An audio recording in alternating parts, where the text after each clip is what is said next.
Yeah, totally. It's a trip. It's a trip. Benson, this is Andre. He works in Hey, Columbus. Andre. I'm How's going to it get going? on so you guys can chat for about 10 minutes. Okay, cool. Awesome. Thanks so much, Sarah. Benson, what's going on, man? How are you? Dude, I'm doing great. It's a beautiful day, so what can I say? How about you? It's raining here, so it's not so beautiful here. But are you out in LA right now? I'm in Vegas actually. Oh, nice. But Very I'll be nice. late tomorrow. I'm there all the time. Yeah. Late night in Vegas for you, or? Actually, I live here. Okay.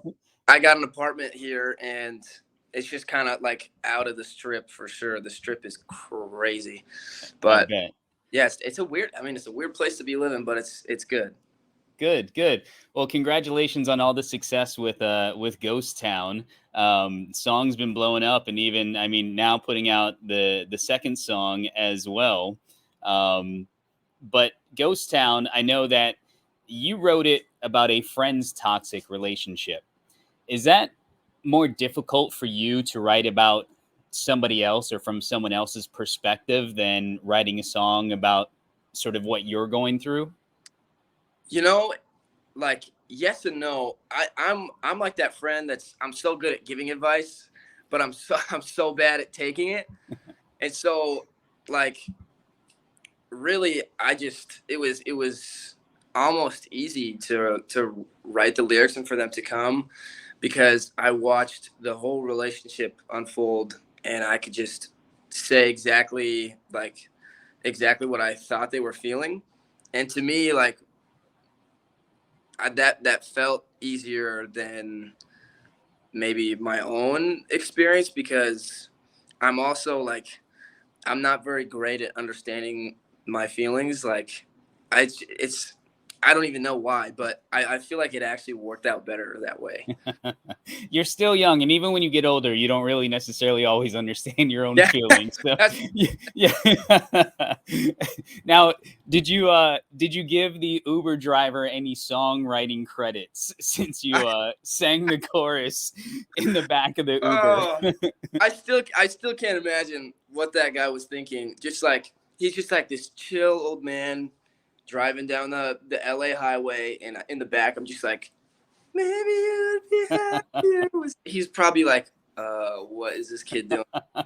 But props to him though. I mean, it was out in LA. The Uber drivers out there probably have seen so and heard so much going on. That was probably nothing to him, but at least, did you give him 5 stars when you got out at least?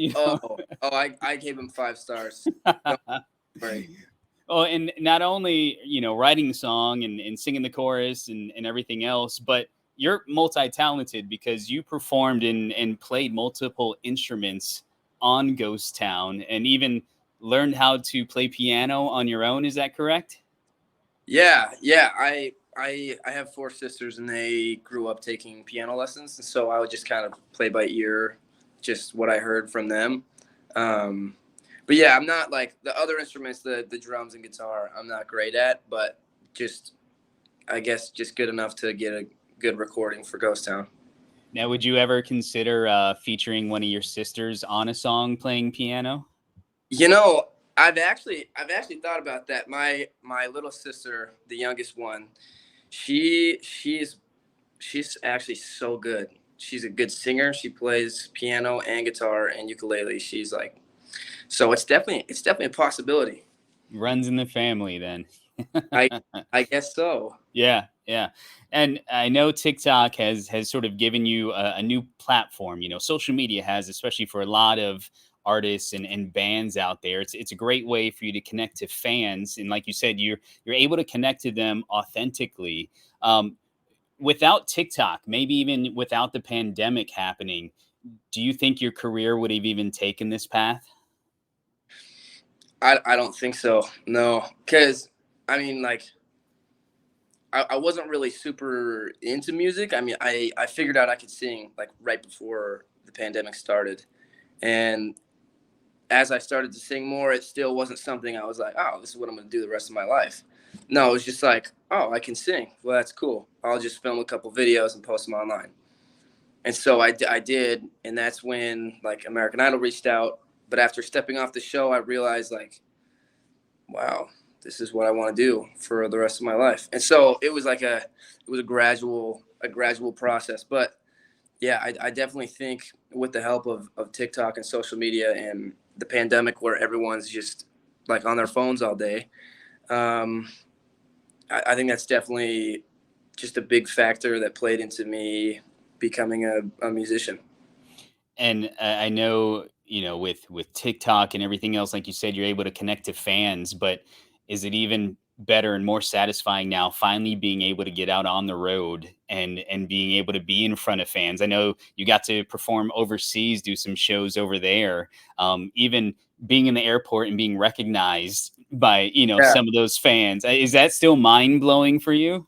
It is so mind blowing. Like I had been doing TikTok for like probably just about a year, right before I went to Europe, and like, I mean, TikTok is great. Like having a video blow up and get a lot of views, like it's really cool. But you don't like actually see anything from that besides a number. And so at the same time, it's like it doesn't really feel any different than having a video that doesn't blow up. But when I went to Europe, like I did my first concert and I'm like in front of this stadium of people and it's like a game changer. I mean, that is a feeling I have never ever been able to match. Like it's crazy. And it's surreal. I mean, like walking through the airport and people being like, you can see them walking, they're like, and they won't come up to you, but they just stare at you. And it's like, it's crazy that that's happening more and more. But I love that it's happening because of my music, not because of like my TikTok or stuff like that. Like people are hearing Ghost Town and they're like, wow, that's a great song. And that's like my dream. And that's any artist's dream. Yeah, no, and it is a great song, and we know that the second single, "Room for Two," is out now, and I know the video is out for that too. Where did you actually shoot that video? A lot of people have been asking. It's in the Salt Flats in Utah. Okay, Yeah, okay. they're beautiful. I would definitely recommend going there. Now, did you get to actually drive the car that was in the video when I you were actually out there? Yeah. did Did do a couple donuts out there?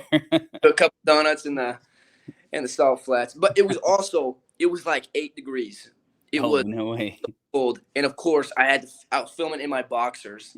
So I'm out there in the Salt Flats. It's 8 degrees. I'm wearing silk boxers, and I'm just like, oh, it's so cold. Oh, it was freezing, but it was so fun.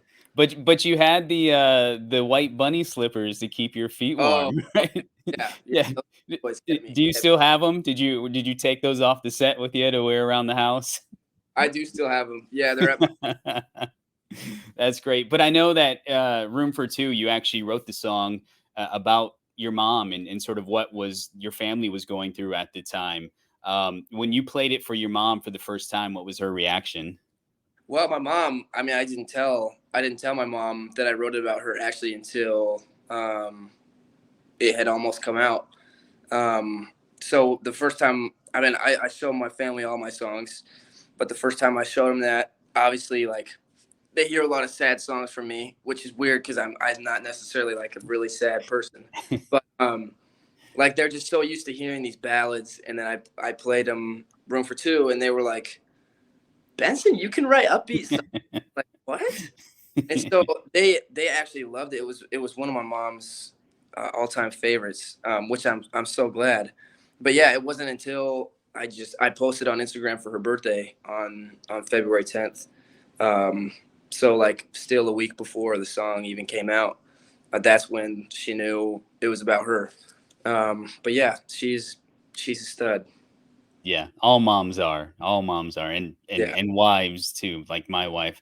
Now I know you've written and of course signed to Dan Reynolds' record label. What were the sort of key advice that Dan has given you about your career? Yeah, that's a great question. And Dan's kind of been through everything. He is like, I love hearing what he has to say because he has a very experienced mindset.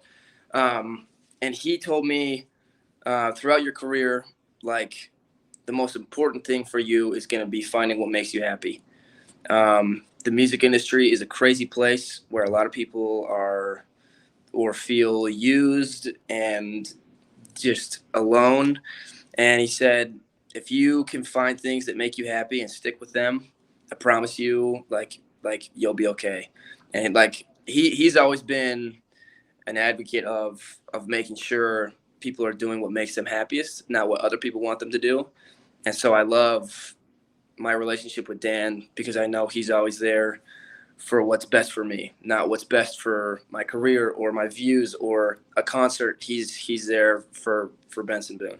Yeah, Dan is a great guy. We've been able to chat with him, and we've actually got to see Imagine Dragons twice in concert. So they're so good. They're unbelievable, unbelievable. They're great.